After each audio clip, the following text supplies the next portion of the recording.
Le Seigneur s'étant retourné regarda Pierre, et Pierre se souvint de la parole que le Seigneur lui avait dite. Avant que le coq chante, aujourd'hui, tu me renieras 3 fois. Et étant sorti, il pleura amèrement. Luc 22, 61-62. Ceci marque un tournant dans l'histoire de Pierre. Christ lui avait dit, tu ne peux pas me suivre maintenant, mais tu me suivras plus tard. Pierre n'était pas dans l'état voulu pour suivre Christ, parce qu'il n'avait pas renoncé à lui-même. Il ne se connaissait pas lui-même. Et c'est pourquoi il ne pouvait suivre Christ.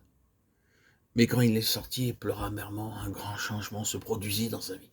Christ lui avait dit précédemment, quand tu seras converti, affermis tes frères. C'est au moment dont nous parlons que Pierre fut converti. Je remercie Dieu pour l'histoire de Pierre. Je ne connais aucun personnage de la Bible dont l'histoire me procure un tel réconfort.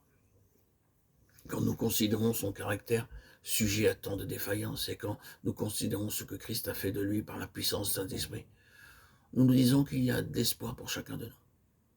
Mais rappelez-vous que Pierre avait, avant de pouvoir être rempli de Saint-Esprit et devenir un homme nouveau, dû sortir et pleurer amèrement. Il dut être humilié.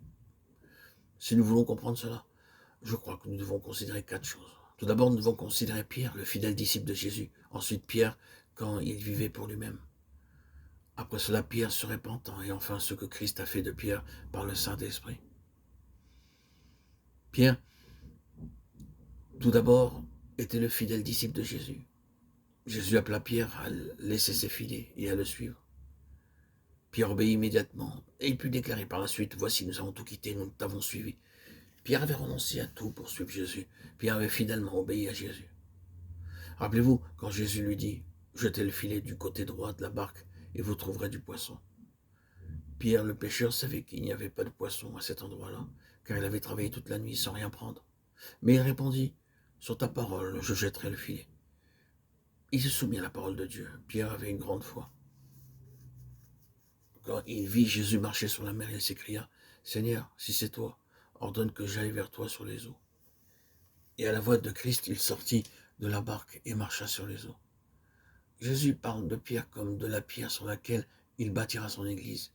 Et il dit qu'il lui donnera les clés du royaume des cieux. Pierre était un homme remarquable, un fidèle disciple de Jésus. Et pourtant, il lui manquait bien des choses.